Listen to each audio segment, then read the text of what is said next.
శ్రీ లలితా సహస్రనామ శ్లోక వివరణ శ్లోకములు 37, 38. కులాంగన కులాంతస్థ కౌలిని కులయోగిని అకులా సమయాంతస్థ సమయాచార తత్పరా. పాతివ్రత్యాది గుణశీల పవిత్రాదులు గల తల్లికి నమస్కారములు. ఇక్కడ కులం అనగా పాతివ్రత్యాది గుణశీలైన వంశము అని అర్థం తీసుకోవాలి. కులశాస్త్రములలో సారభూతయ్యై తెలియదగినదిగా ఉన్న తల్లికి నా నమస్కారములు అని రెండవ పదానికి అర్థము.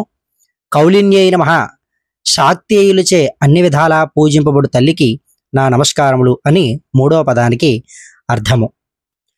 కులయోగిన్యై నమః, బాహ్యారాధన పరులైన వామాచారుల చేత ఆరాధింపబడు తల్లికి నా నమస్కారములు అని ఈ యొక్క నామానికి అర్థము.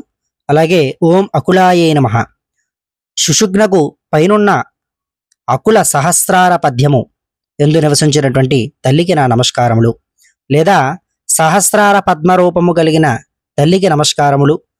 ఇక దేహవంశాదికైన కులగోత్రములు లేక ఉన్న జ్ఞాన స్వరూపిణి అయినటువంటి తల్లికి నా నమస్కారములు అని కూడా తీసుకోవచ్చు. ఓం సమయాంతస్థాయై నమః, అంతరిక ఆరాధనకు ప్రాధాన్యమిచ్చే వైదికులచే సమయాచారుల చేత లేదా దక్షిణాచారులచే ఆరాధింపబడు తల్లి అని ఈ యొక్క పదానికి అర్థము. ఓం సమయాచార తత్పరాయై నమః, అంటే సమయాచార పద్ధతి పట్ల ఆసక్తిని కనబరిచేటువంటి తల్లికి నా నమస్కారములు అని ఈ 37వ శ్లోకానికి ఇందులో ఉన్నటువంటి నామాలకి అర్థము. శ్లోకము 38.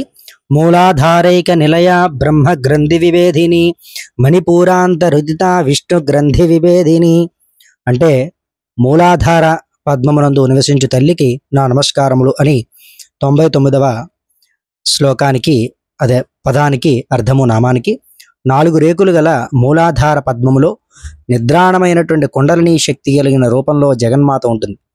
అలాగే బ్రహ్మగ్రంథి విభేదిన్యై నమః, అంటే మూలాధారం నుండి బయలుదేరి స్వాధిష్టాన సంబంధమైన బ్రహ్మగంధిని భేదిస్తున్న కుండలిని శక్తి రూపంలో ఉన్న తల్లికి నా నమస్కారములు అని ఈ యొక్క పదాలకి అర్థము.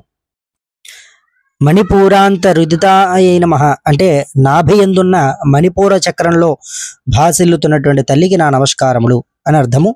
మూలాధార చక్రాన్ని దాటి బ్రహ్మగ్రంథిని ఛేదించి శ్రీమాత కుండలిని శక్తి రూపంలో ఇక్కడ ప్రకటితం అవుతుందని ఈ యొక్క పదానికి అర్థము. అలాగే ఓం విష్ణుగ్రంథి విభేదిన్యై నమః, అంటే మణిపూర చక్రానికి పైన ఉన్న విష్ణుగ్రంథిని భేదించి ప్రకాశించు తల్లికి నా నమస్కారములు అని ఈ యొక్క 38వ శ్లోకానికి అర్థము. తదుపరి శ్లోకము దాని యొక్క అర్థము మరి యొక్క వీడియోలో తెలుసుకుందాం. ఛానల్ సబ్స్క్రైబ్ చేసుకోండి, లైక్ చేయండి, షేర్ చేయండి. నమస్కారం. స్వస్తి.